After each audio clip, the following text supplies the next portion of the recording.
Let's talk about selecting pictures for worship slides. You are going to want pictures that have a good resolution and that have blank sort of areas that will lend themselves easily to adding some words.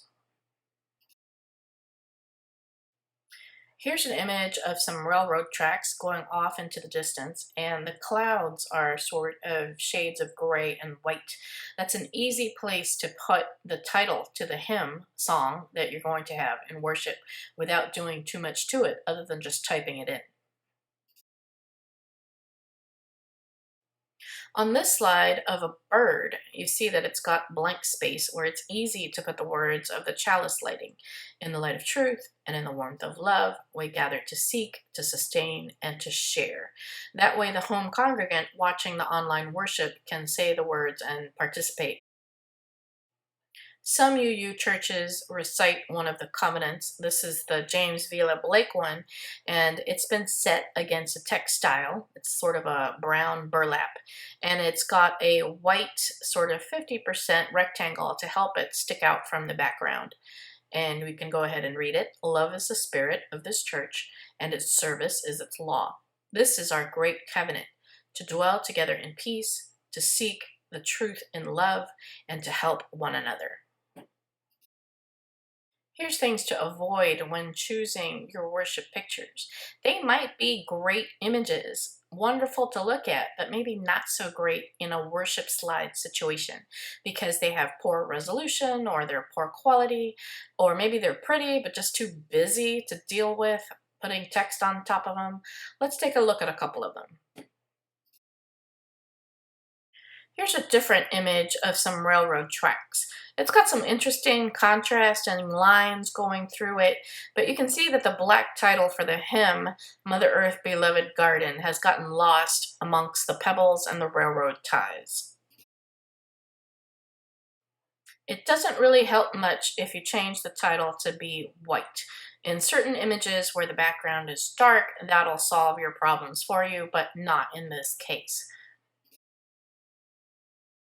If for some reason that sort of picture is special to the sermon, maybe part of the church history on a sermon about that, or it's special to the speaker, you can go ahead and use it anyway, but you're going to have to give it a solid bar, and that way the title can stick out.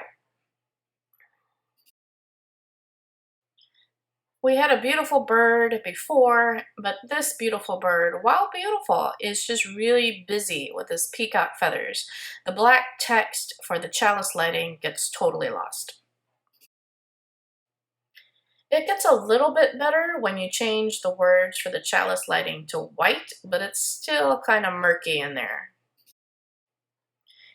Again, if this picture is important to the sermon or to the speaker, you can go ahead and find a way to use it. This time I've gone ahead and cropped him down, and I also reversed him so he's looking at the words of the chalice lighting rather than looking away from the words. When you're making these slides for online worship, you'll have to think about what platform you're doing it in. For instance, if you're doing it over Zoom, if people have those tile background pictures of them lined up over on the right-hand side, you will not want them to cover up the words, which is why I put the words on the left-hand side rather than the other way around. Here we have a different text style background where we put our covenant text on top of it. It's got the white square at about 50%, but you can see that those diagonal lines are a little bit distracting.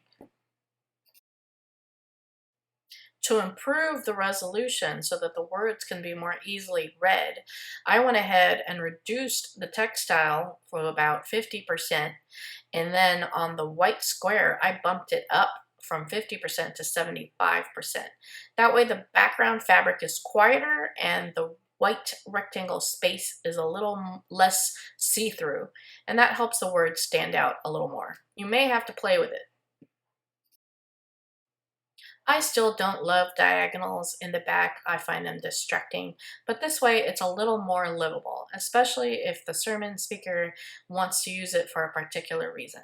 Remember, it's really easy to get lost in the weeds trying to make every slide perfect, but you don't have to. There's going to be another worship next Sunday, and you need to be able to turn your things in by the deadline. As a volunteer making the worship slides and other bits for online worship, you don't have to be perfect right out of the gate. Over time, as you keep doing it, you'll get better and better. A lot of churches are on a budget, but you don't have to struggle to find good quality images and clips for free. On the PDF, these are clickable links, but let me lift these up for a moment here. You can go to Wikimedia Commons, Pexels, Pixabay, Public Domain Pictures, Unsplash, and Vidizi. I'll even suggest that if your church campus has beautiful Unitarian Universalist art and buildings, and a group of photographers who are willing volunteers, from the youth group kids on up to the seniors, start taking pictures and upload them to sites like Pixabay with a tag of Unitarian Universalist. Then other UUs making worship slides can easily find them. It could be a fun community builder, not just for your local church campus, but for connecting to other UUs as well. If you do decide to use some stock images, take notes about where they came from and who the artist is. We'll talk about how to credit them properly in the end credits segment.